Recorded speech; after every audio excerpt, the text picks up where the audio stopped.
Beautiful love, you're all a mystery. Beautiful love, what have you done to me?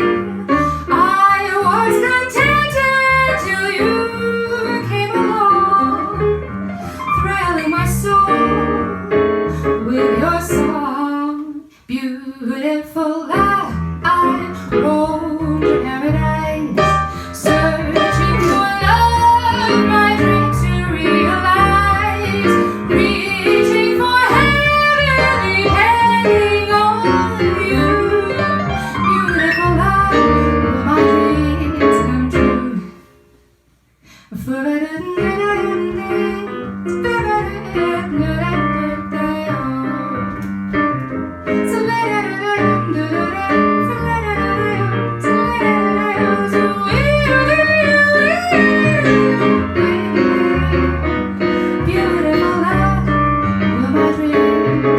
true? A beautiful love, I roam to paradise, searching for love, my dreams to realize, reaching for heaven, depending on you. Beautiful love, will my dreams come true? Beautiful love, will my dreams come true?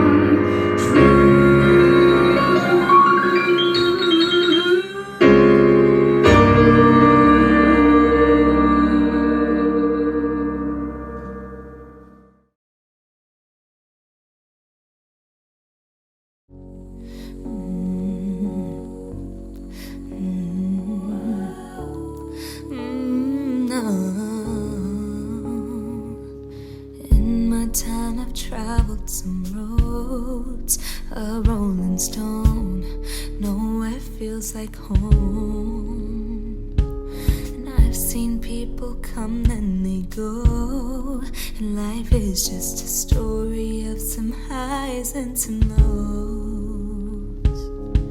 Tell me, do you believe in miracles? I'm standing here before your eyes. I've cried many rivers, I've walked through some pain, seen my world crumble, and I'll carry the shame. But I know somebody, he calls me his own. I can hear heaven singing out, oh, you're never alone. Oh, you're never alone.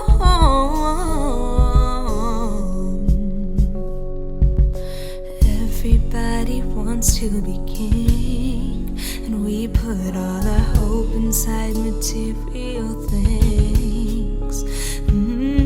In your light I now understand that everything I have ain't everything that I am. No, sometimes I feel like I'm not good enough, but that's when love says you're mine. Oh, I've cried many rivers, I've walked through some pain, seen my world crumble, and I'll carry the shame.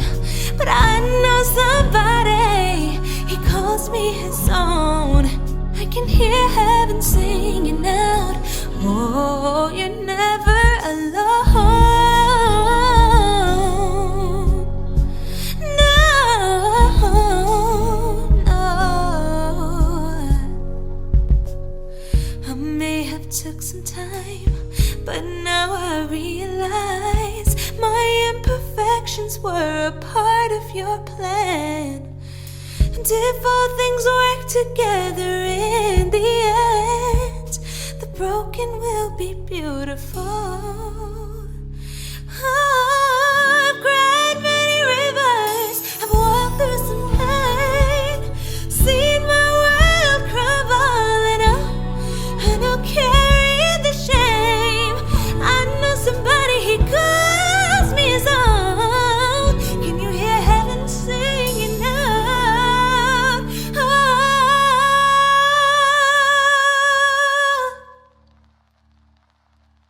you're never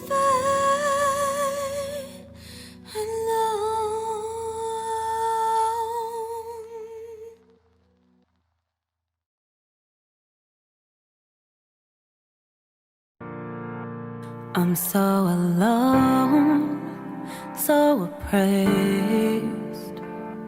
You think that I don't know what's best.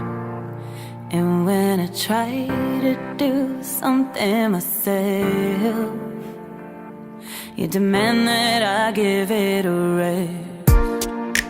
And if I dare to speak my mind, you're screaming that I better stay quiet.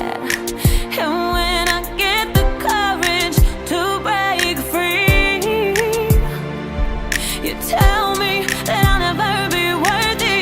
Playing this role you gave, my life's not a game. Can't do, I'm not for sale.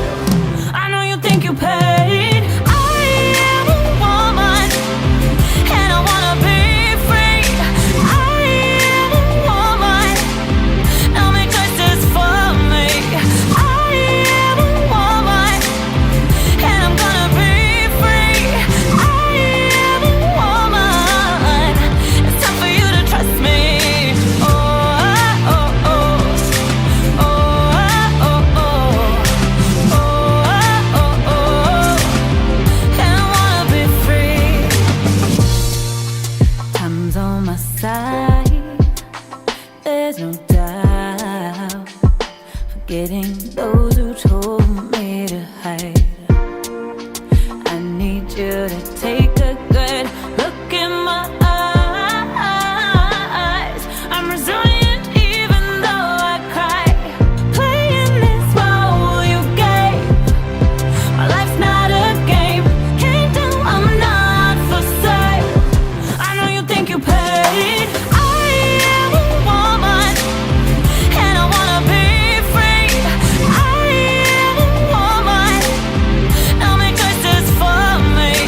I am a woman, and I'm gonna be free. I am a woman, it's time for you to trust me.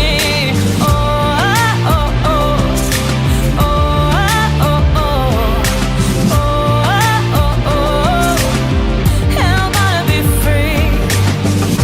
Stepping off the edge of my own life, I won't give up without a fight. I am a woman, and I wanna be free. I am a woman, now make choices for me. I am a woman, and I'm gonna be free. I am a woman, it's time for you to trust me. Oh, oh, oh, oh, oh, oh, oh, oh, oh, oh, and I wanna be free. Oh, oh, oh, oh, oh, oh, oh, oh, and I'm gonna be free.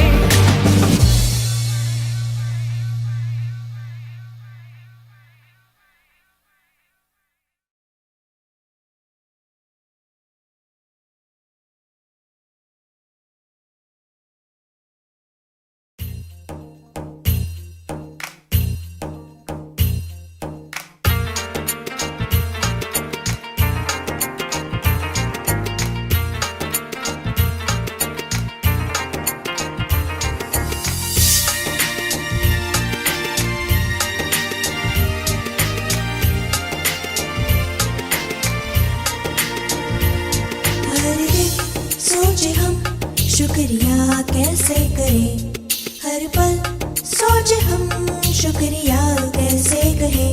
या मौला शाह करीम हमारे मौला, कैसे करेंगे हम तेरा शुक्रिया। शुक्रिया मौला, शुक्रिया हमारे मौला, शुक्रिया मौला, शुक्रिया हमारे मौला।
pleased to be here because in the days before I had political retirement thrust upon me by the Canadian electorate,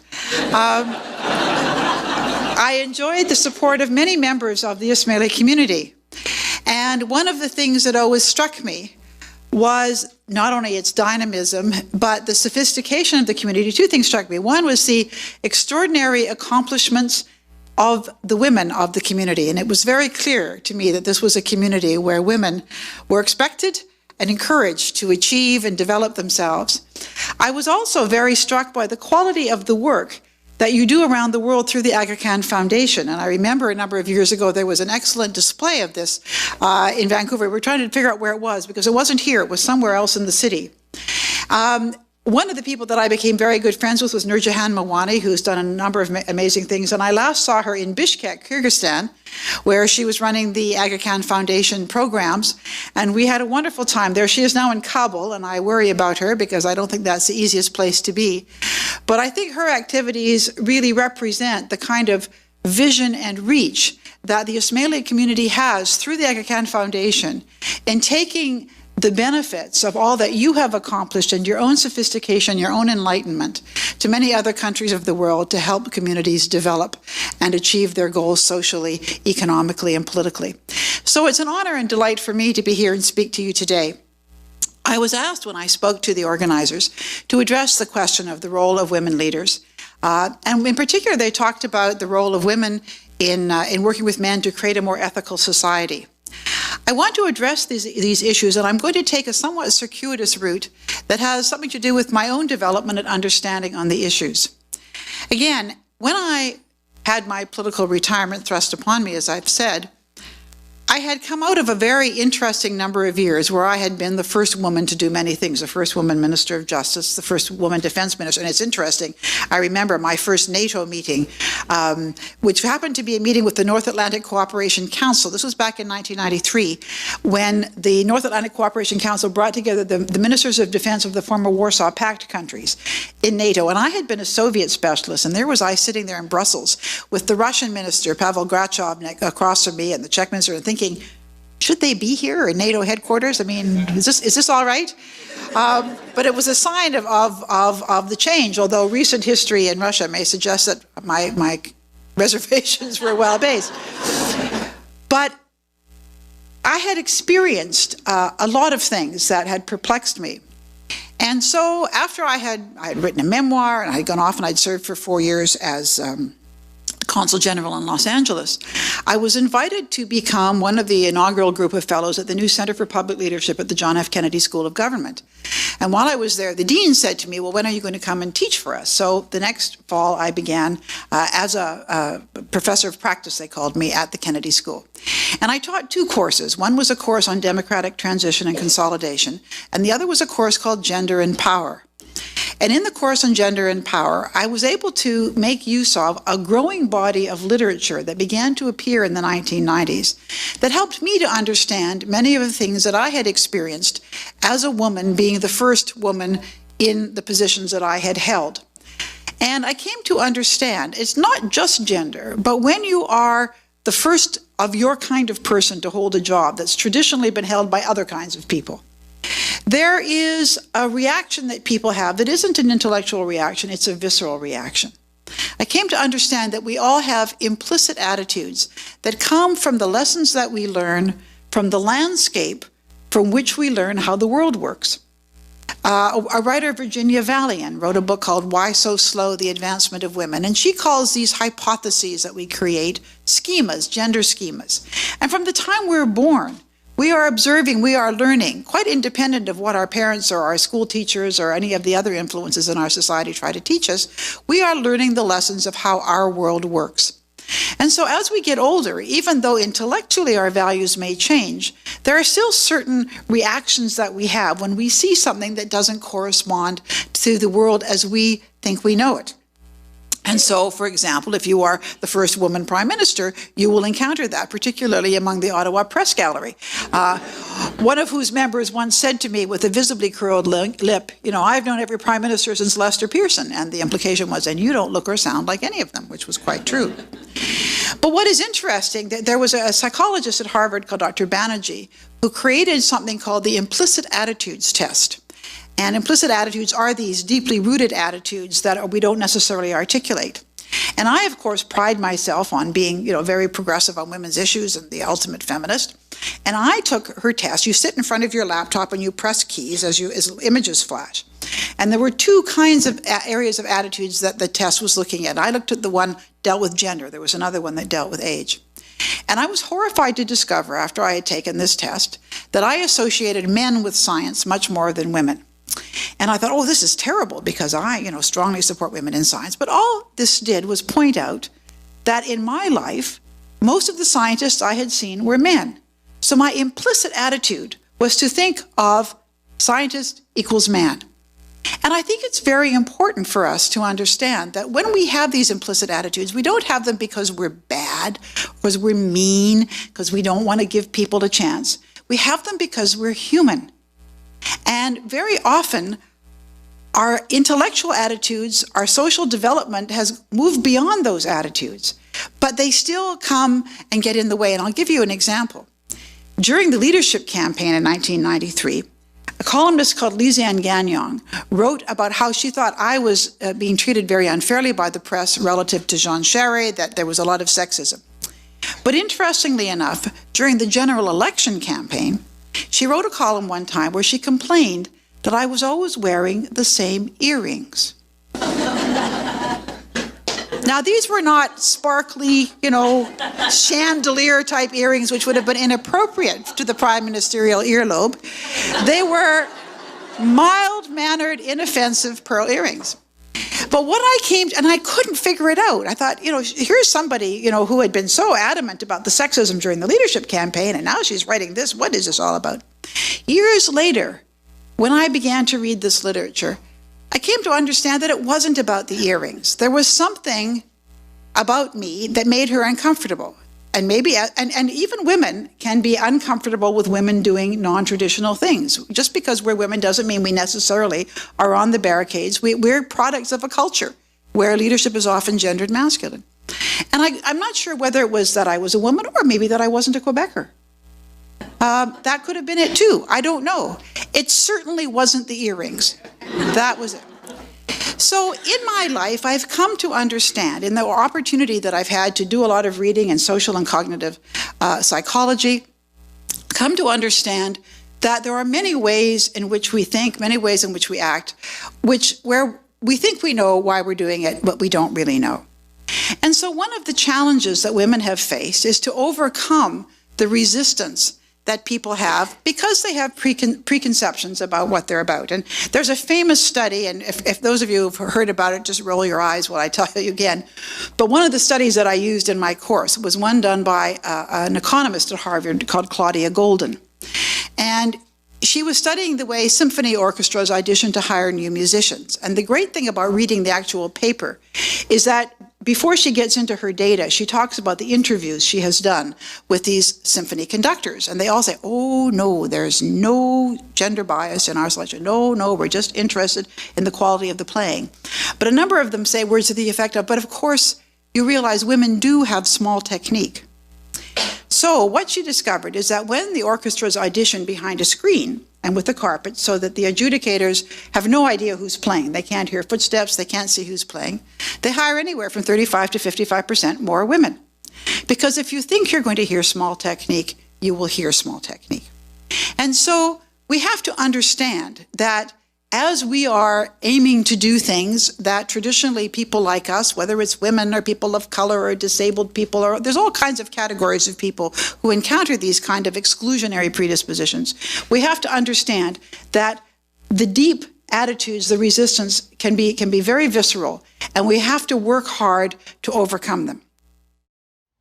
Yalimadet, welcome, bienvenue, and thanks for joining us for Friday Night Reflections. My name is Zara Pranji, and I would love to welcome all of our Jamaati members, our multi-faith family members, as well as friends joining us from across the world, wherever you may be, on the couch like I am, by myself, in the house, out on the road, pulled over just to watch Friday Night Reflections, perhaps in the kitchen cooking. Thank you for tuning in. This has been a really fun tradition to be a part of, and so much so that I know you guys voted me back in to come here again, right? There's no one to ask, so I'm going to go with that. But really, the truth is, I was missing all of you, and I asked to be back for another Friday Night Reflections to spend some time with you and to really bring you this fun edition. It's always fun. No different this time. It's going to be an incredible experience, and I thank you for joining me. I'm here in my living room in British Columbia. It's been wonderful weather. I know Edmonton, that's had a little bit of a chilly spell. Calgary's had some snow. I can imagine Winnipeg's no better. It's getting a bit cooler out there. But here in BC, some of the most beautiful sunsets we've had in a long time. A lot of rain, but I love it. And I get to wear the sweater. So it's the season for sweater weather, soup. I know many of you have taken a liking to my bone broth, so not to worry. I have that prepared for tonight. So I hope wherever you are, you've got your bone broth, your chai, whatever you want. I have both, so not to worry. I know we've had some people concerned that I don't have chai and I don't have cookies. So just so you know, I have those here as well. Grab them, sit down with us, join us, and take part in this edition of Friday Night Reflections. It's been really busy here in BC. As some of you may know, we've got an election coming up. I know in other provinces, there's talks about that as well. Down south, across the border, the US is getting ready for their elections as well. It's really busy. And I must say, as a journalist, it is a crazy time right now. But that's not a bad thing. Elections means having discussions about politics, talking about those things that perhaps sometimes we don't discuss, talking about the issues, the big issues around the world, within our homes and our communities. And I encourage you, if you are in BC or if you are in a place that is going to be seeing an election very soon, inform yourself, learn a bit more, go out there, vote, have your voice heard. We're so lucky to have that ability. We're so lucky to be in a country where we are able to express our voices, so make sure you use it.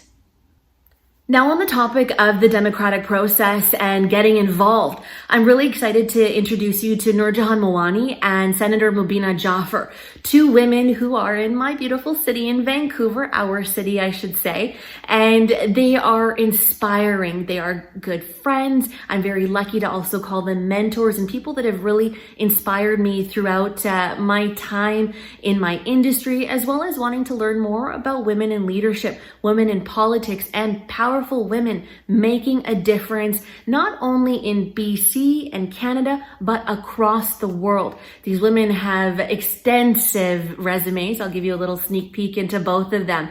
So Nurjahan Mawani has had a long and distinguished career with the Canadian Public Service, where she served as Commissioner of the Public Service Commission of Canada, advisor on diversity to the Canada School of Public Service. She has done so much. She's also been the chairperson of the Immigration and Refugee Board of Canada. She is extremely involved, and I know from speaking to her and from knowing her personally, she has a passion for making a difference in people's lives. She was born in Mombasa, Kenya, and is a lawyer and has practiced both in the UK as well as Canada. She's now based in Vancouver, like I said, right here where I am as well. Now, Senator Mubina Jaffer, she represents the province of British Columbia in the Senate of Canada, where she is Deputy Chair of the Standing Senate Committee on National Security and Defense. She also has a passion for making a difference in so many people's lives. She's touched so many lives. I can think back to the first day she was out there campaigning. I remember I was a child in Vancouver, and I remember her coming around and to see a smiley woman knocking on our door, telling us the change she wanted to make in the world, and to see what she's doing now. It's an absolute inspiration. She was born in Kampala, Uganda, and speaks 6 different languages, lives in Vancouver. Like I said, I guess everyone's just here this time. The weather's really good. What can I say? We had the pleasure of the company of both of them to learn a bit more from them, to gain insight, to learn about leadership and women in politics, women in leadership roles. And we got to explore their paths to success. I know many people out there, many women like myself, don't know how to get involved. what it takes to be a part of this. And to hear from them, really, it might just inspire you to take your next steps. So if you're wondering how to get involved, if you want to know what to do next, take a listen. This is definitely worthwhile. Now, we're going to preface the comments with excerpts from an interview of Maulana Hazare Imam in Harvard University in November 2015. Take a listen. In the development network that you have created, spanning the world, I know education is a very big piece of this, from the Aga Khan universities to local education. That must be a daunting task.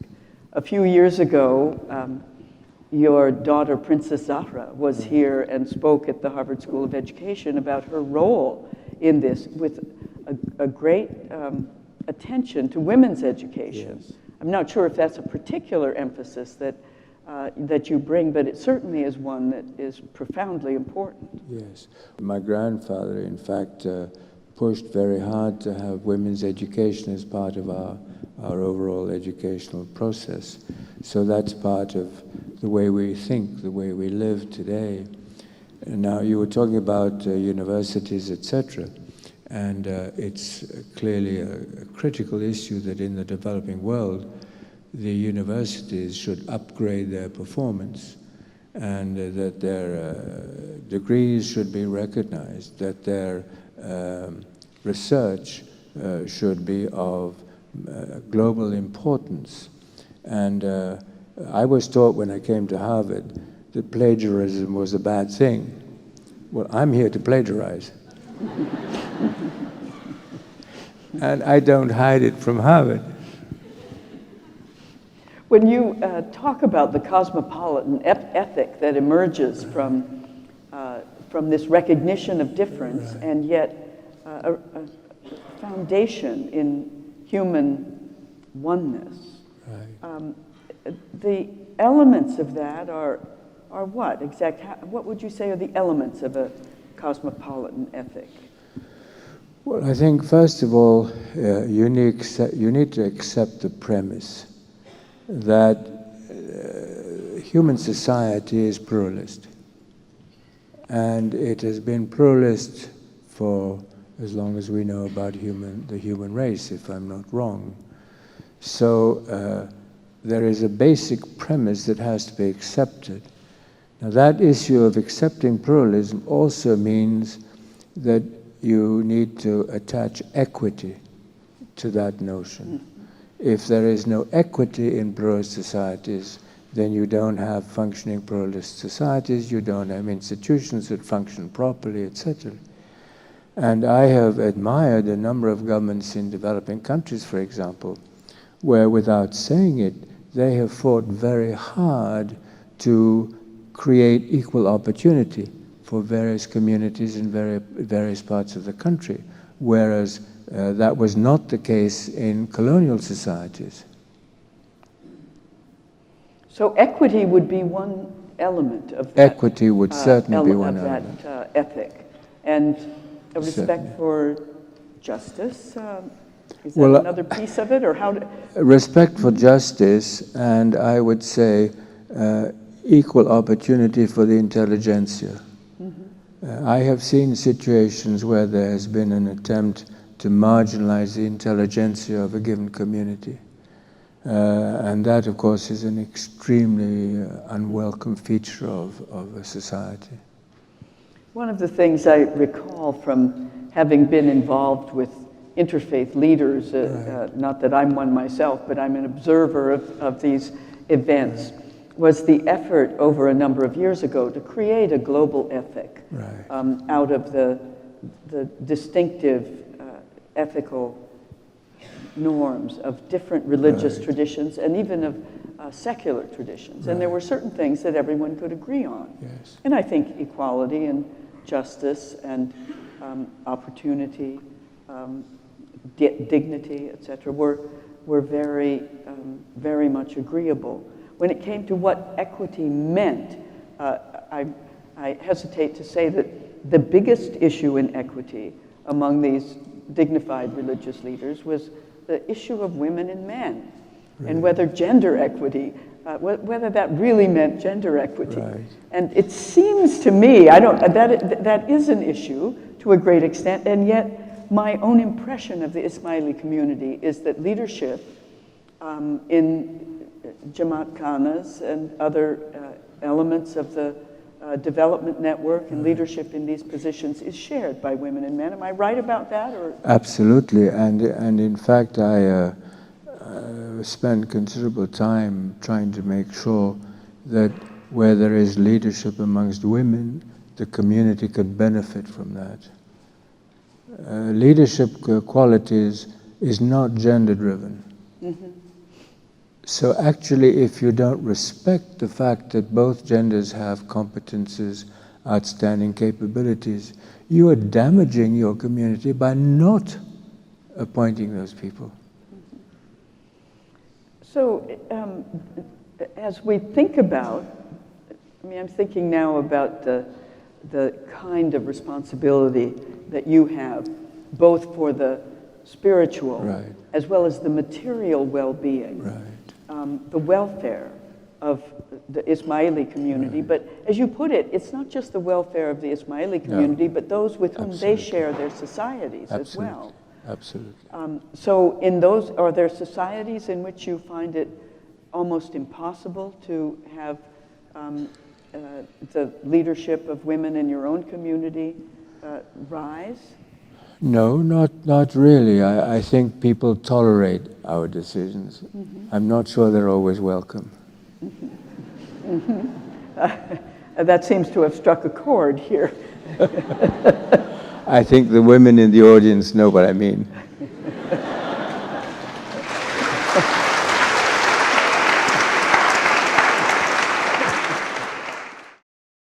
When I was very young, my father was a politician in Uganda, so I always wanted to be a politician, and my mother was a social worker. And so I saw both of them really going all out and doing, the extra mile. Like my mother would have arranged with USAID that there'd be dry milk in our house twice a week. So from the garage, people would come in lines and lines, and my father, because he was a politician, would have all these people. And I would see them make a difference.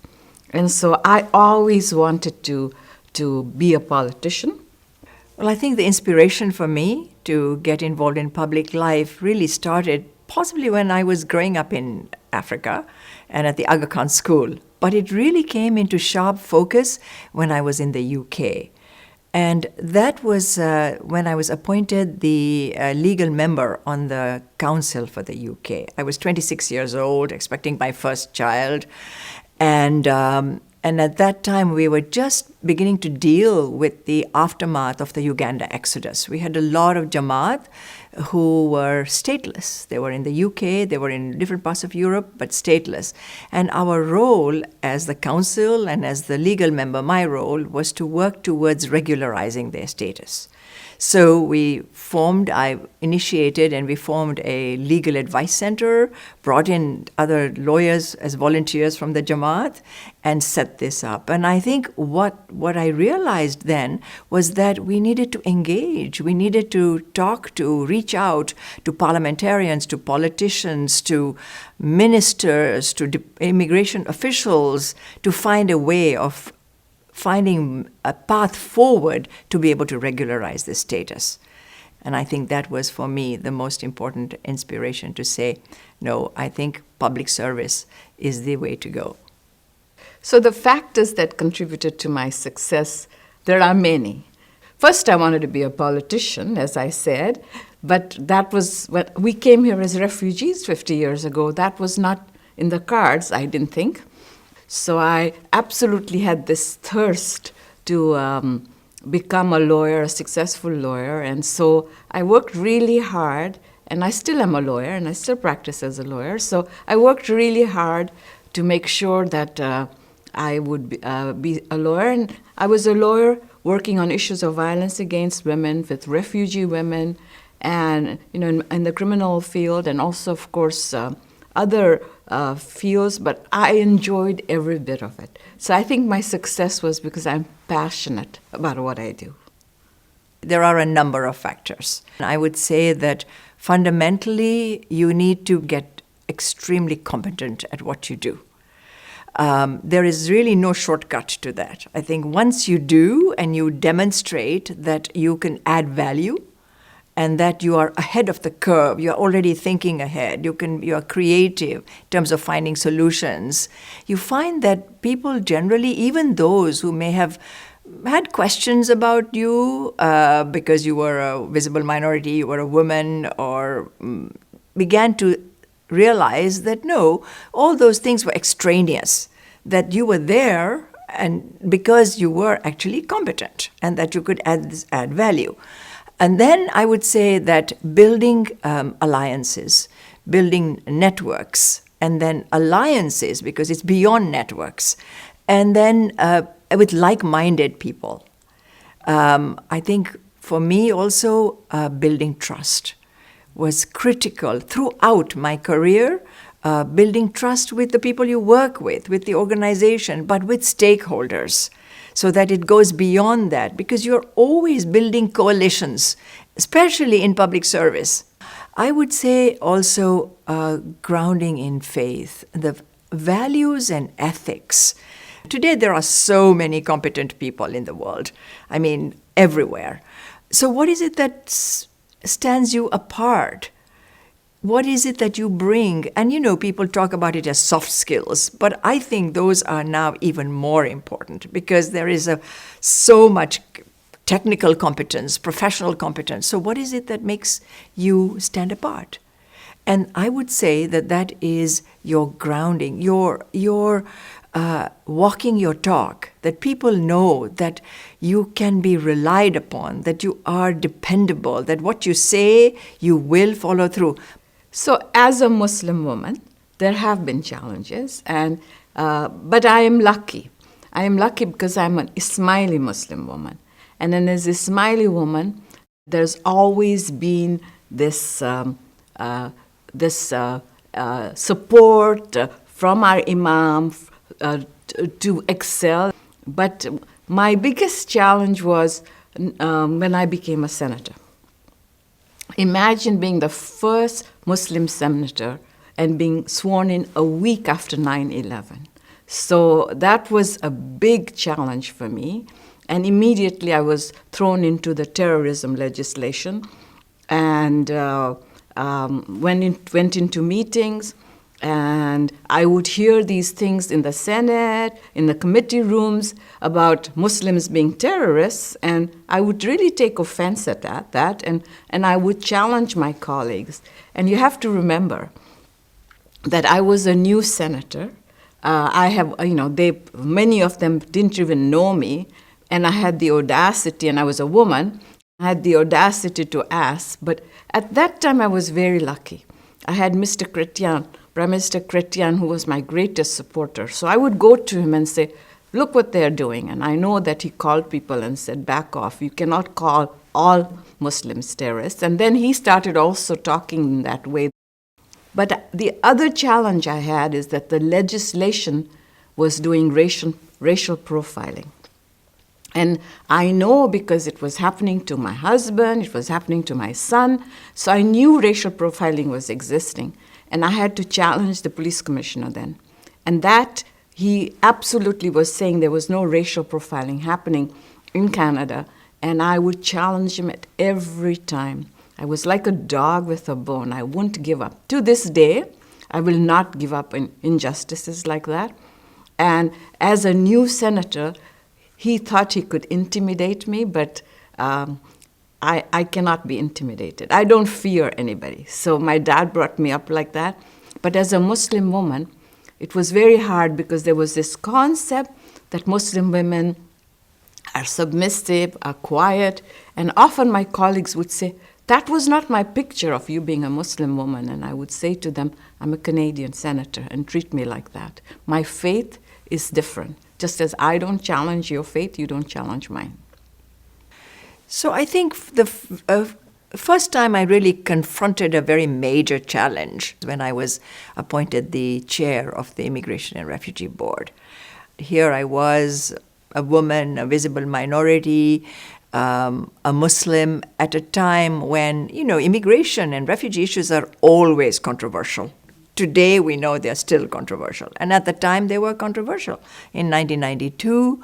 And there was a concern, I think, just going by some of the hate mail I received, that why do we need to have a woman born in Africa to tell us how we should handle our immigration and refugee policy? So I knew from that time that I was going to have some pushback on this. So and the fact that there was concern that how under her leadership will this institution now decide and make decisions, because they were very familiar with my predecessor, a great Canadian, well-known, and here I was, not a known quantity. I think that's really partly the issue. There is, of course, the issue that your profile is an issue, but I think there was this other aspect. Hazimam has often talked about a clash of ignorances, and I think these are sort of classic perceptions and prejudgments about individuals that can happen because people don't really know. So part of your role is to demystify and without saying so, showing by your actions that actually it doesn't matter.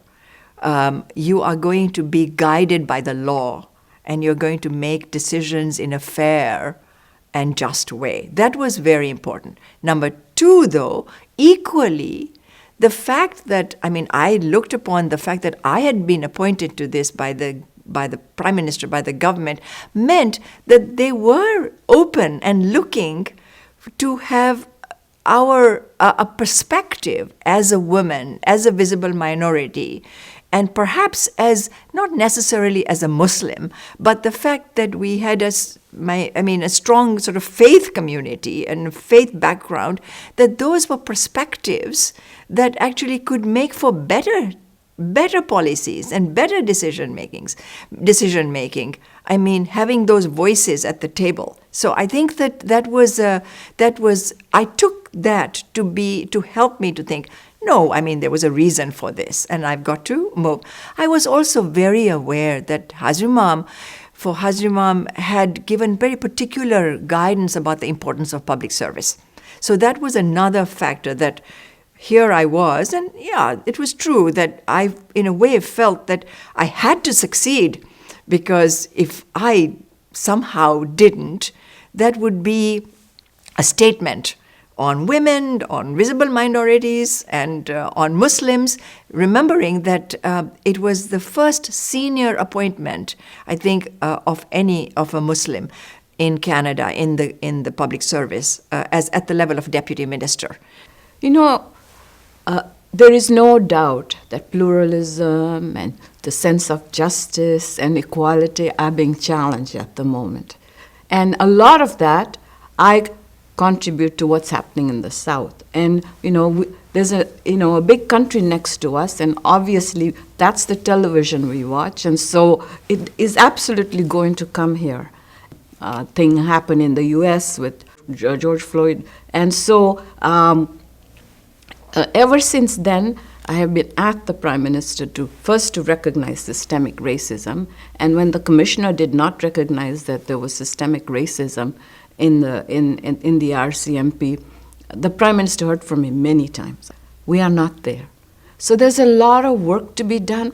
I have even asked for a special committee to be formed to deal with injustices. Today we have more Aboriginal people in prison than their percentage in Canada. We have more black people in prison than the percentage of population in Canada. That's not acceptable.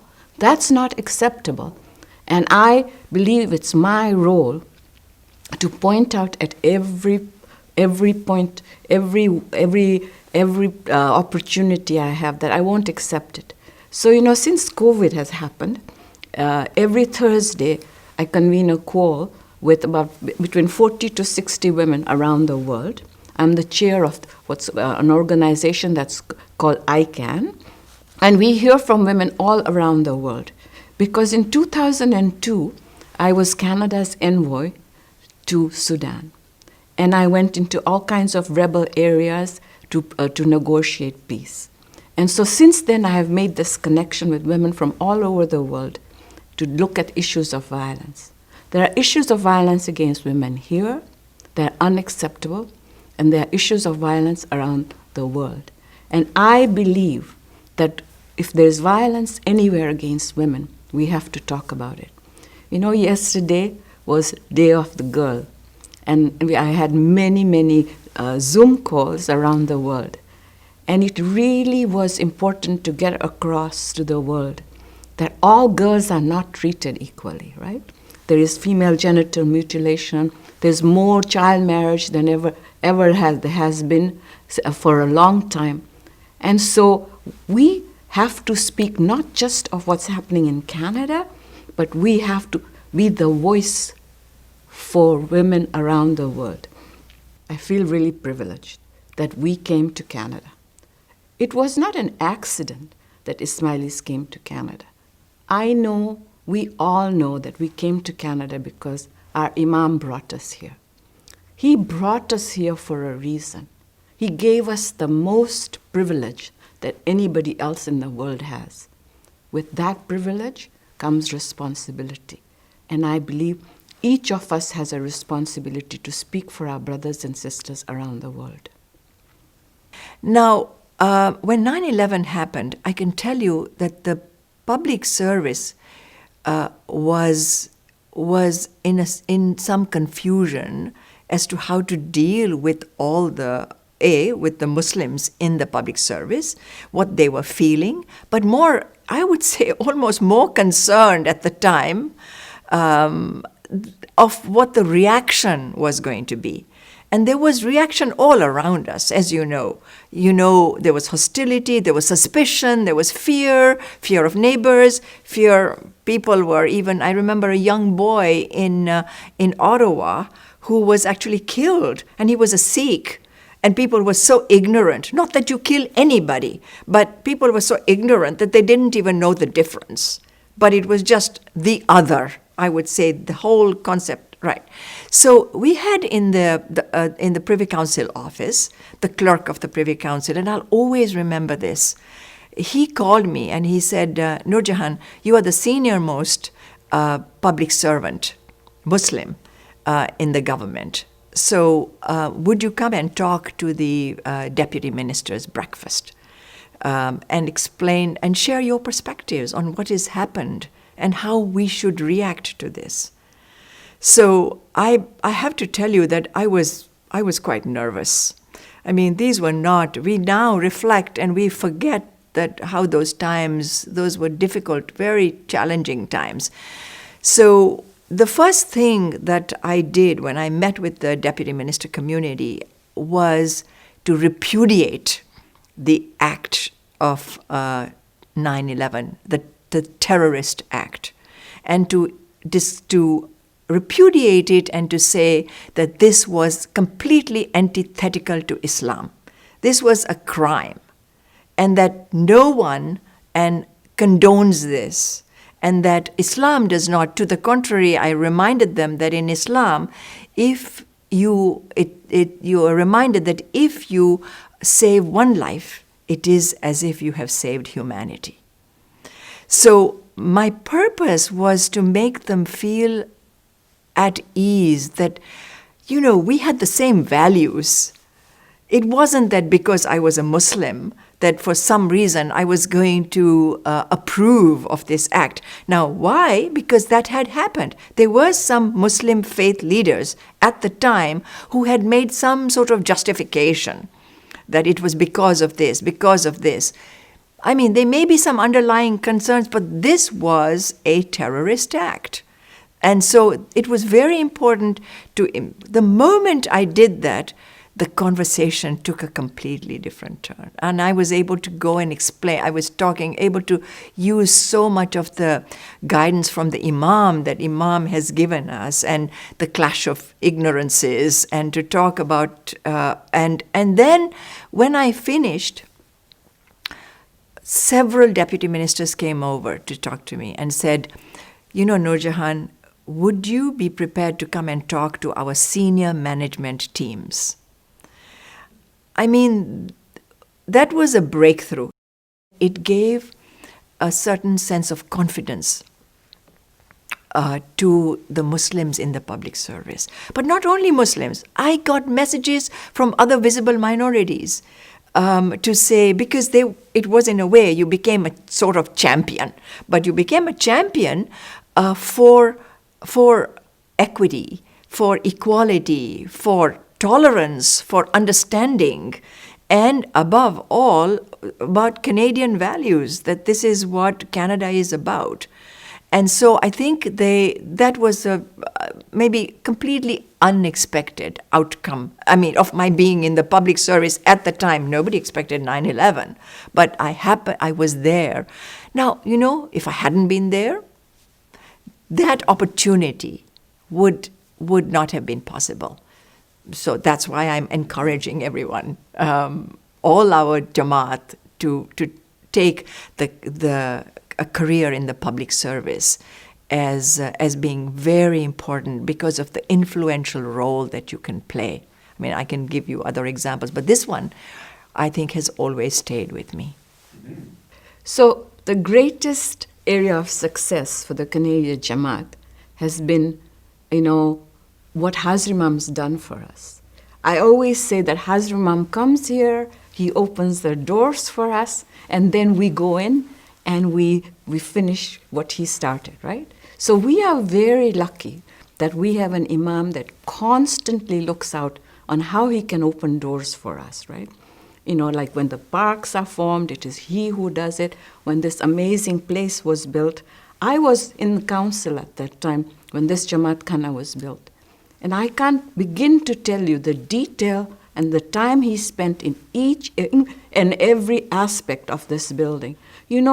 I was so humbled when Hazrat Imam came and sat in our prayer hall to see how the light in the morning would affect the Jamaat. He came at 4 a.m.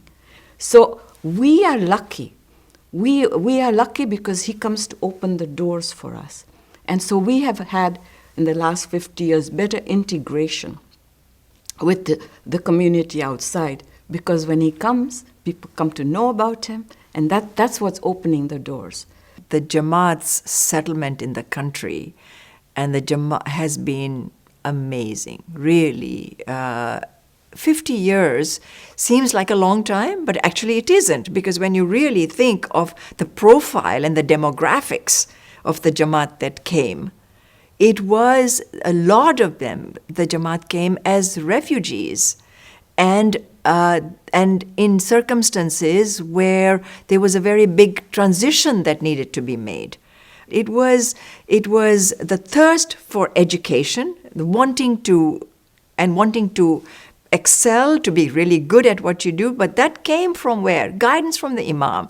We had started this, Imams had started our schools for more than over 100 years. Number 2 is that this adaptability that I talk about. And I think that too may also come from having been sort of minorities in many countries. Not in all countries, but in many, many countries. The Jamaat has been entrepreneurial. And that entrepreneurial spirit has enabled us to look for opportunities. And then institutions. Look at our Jamaati institutions that have been established in, let's talk about Canada since we are in Canada, from the Ismaili centers where we are sitting here today. I remember the opening of this center, and I remember the sense of pride and a sense of belonging and a sense that we've arrived.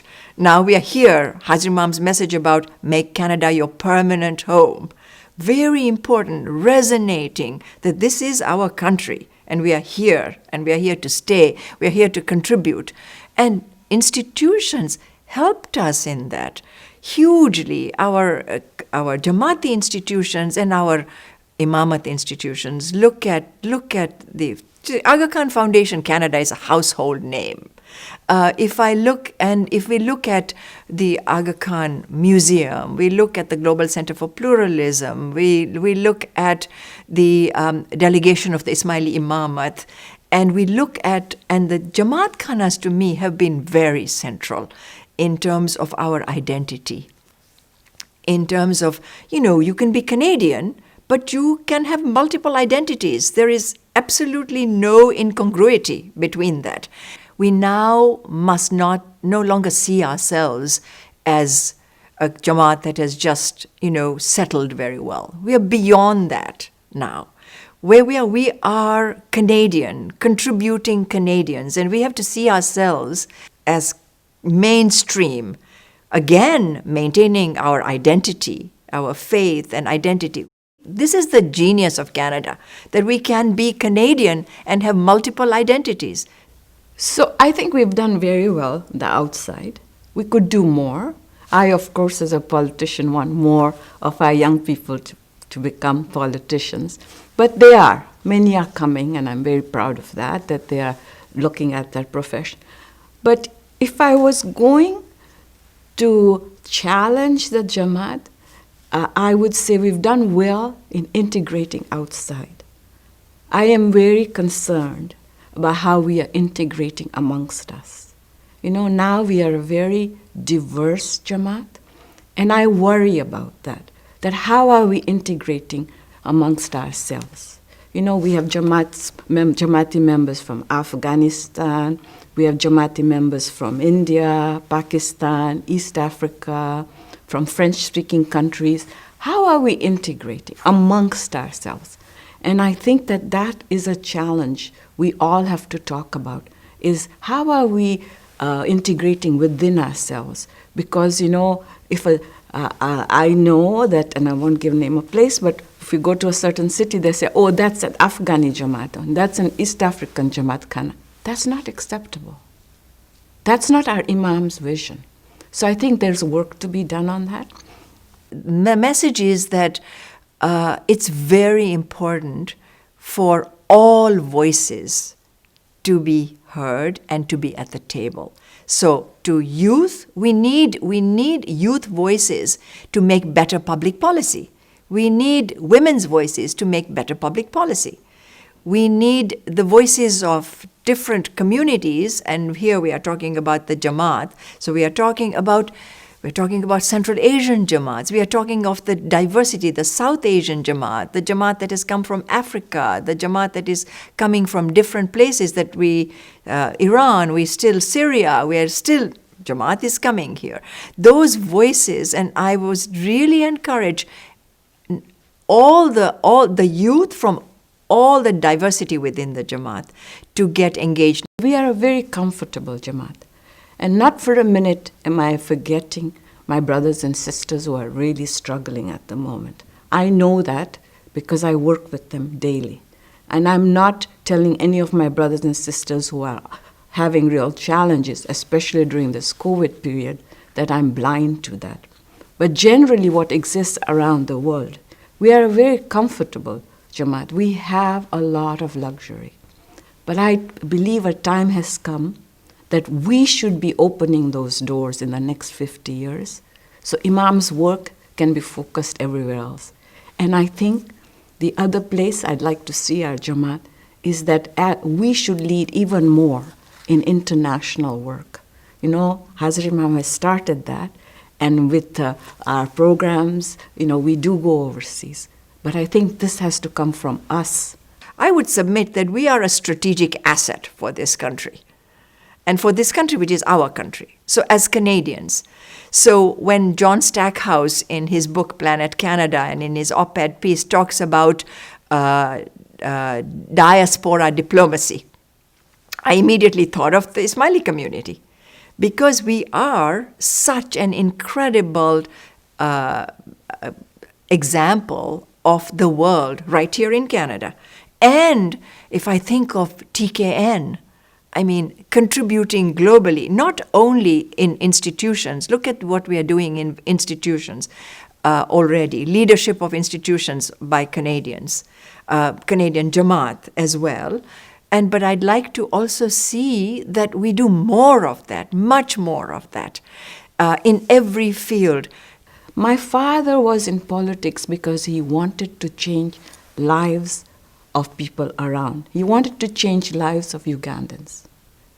You know, and he fought. In fact, he was one of the 6 people who originally organized independence fight in Uganda. And the president very recently of Uganda recognized him for that. But what I'm saying, have a purpose. Don't join politics for the status. Don't join because you want to be a politician. Join if you have a purpose. So I will share with you what my purpose is. My purpose of sitting at the table is to have equality of women and of us, the community, of people of color. I fight every day. My colleagues know that I will not give up. And my colleagues know that I will not seek a position just to give up on my values or what my convictions are. So I say to young people, please join politics, but join it if you have a purpose. Don't join it because you want status, because status is very temporary and it's superficial. I have survived for 50 years in politics because I absolutely believe that I'm equal to every man and every Canadian, and I will not accept second position, whether it's in the community or outside. I have a big fight still left, and I will continue fighting. See, what did I say? I'm sure this conversation has changed someone's life.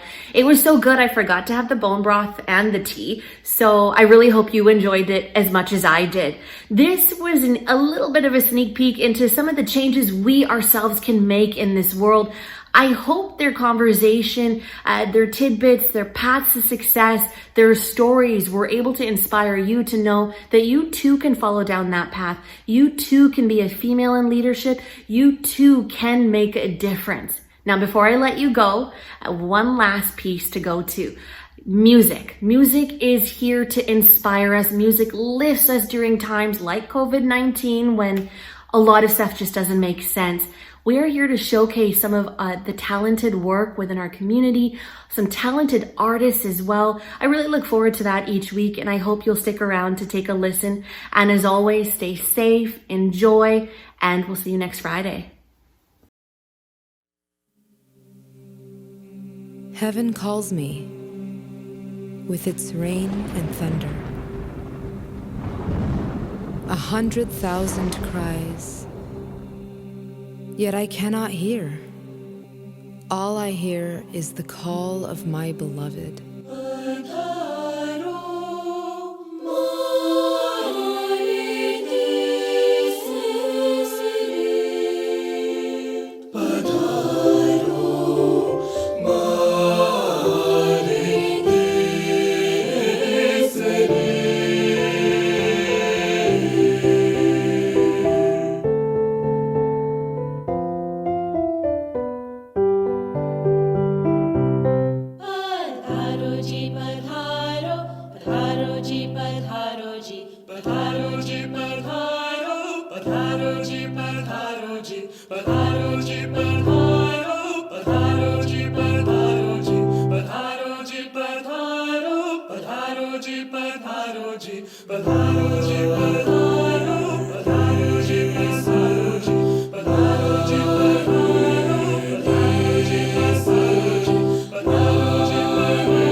पधारो जी पधारो पधारो मारे देस रे पधारो जी पधारो पधारो मारे देस रे पधारो जी पधारो